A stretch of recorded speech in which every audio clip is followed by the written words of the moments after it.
आनंद उल्लास सदिच्छा सद्भावना पारस्परिक एक तथा संहिता और आध्यात्मिक भावना सह जड़ित पश्चिमांचल कृषिभित्तिक प्रसिद्ध गणपर्व नुआखाई गत किछि दिन है बीती जाइए वर्तमान सुधा एथिनै समाज उत्सवमुखर रही जहाँ देखा मिलता गत रविवार दिन राष्ट्रीय राजधानी दिल्ली विश्वविद्यालय नॉर्थ कैंपस रे गांधी भवन परिसर में पश्चिम ओडिशा छात्र संगठन तरफ पूर्वाह्न आयोजित यह उत्सव में भारतीय जनता पार्टी दिल्ली प्रदेश महिला मोर्चार साधारण संपादिका प्रियल भरद्वाज, भारतीय जनता पार्टी कर्णी सेनार साधारण संपादक तथा सामाजिक कार्यकर्ता नीलमाधव सिंह देव एवं कंठशिल्पी सौरभ षडंगी उत्सव में जोगदी प्रदीप प्रज्वलन कर उत्सव को उद्घाटन करते।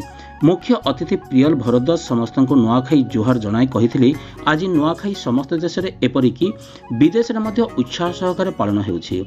निजर इष्टदेवी पाखरे जमीर उत्पादित होता प्रथम फसल को समर्पण करी परिवार एकत्र मिसी खाइबार पर्व होछि नुआखाई।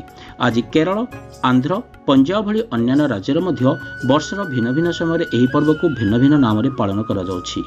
ओडिशार लोक माने उच्च शिक्षिता, सरल और कार्यक्षेत्र में बेस निपुण। आज देशर प्रथम नागरिक भावे मान्यवर राष्ट्रपति महोदया द्रौपदी मुर्मू ओडिशार आममानक पई एहाठारु सौभाग्य आउ कौन।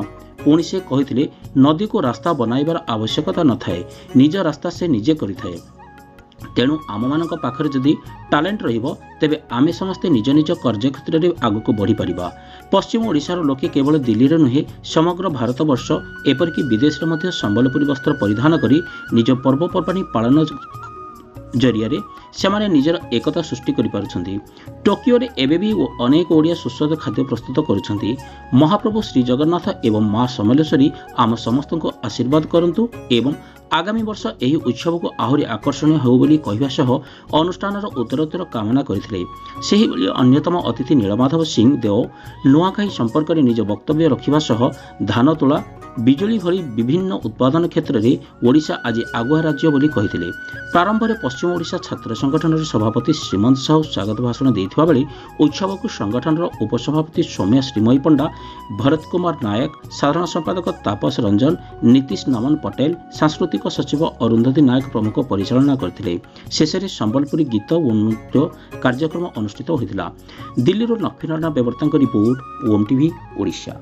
समस्त को नुआखाई जुआर बहुत खुशी लगे स्टूडेंट मैंने भी दिल्ली सहर में नुआखाई पर्व पालन करुछन हमको डाकी आम आसनु बहुत खुशी लगा सर जिन जिन प्रकार आयोजन करिछन देखि समस्त को मोर नुआखाई जुहार मो तिहार परिवार नोएडा तरफ समस्त को अभिनंदन जनाऊे। आज जेन पश्चिम ओडिशा छात्र संघ जेन करिछन ई प्रथा इनता सबुदिन चली था आ समस्ते इनके आसुथमु आ बहुत भल लागुचे। समस्त को धन्यवाद। समस्त को नमस्कार। नुआखाई भेटघाट रे मुई समस्त को नुआखाई जुहार जनाऊे ओडिशावासी को। पश्चिम ओडिशा छात्र संगठन आज्ञा लगभग 3 वर्ष है इस कार्यक्रम के आम करुचु।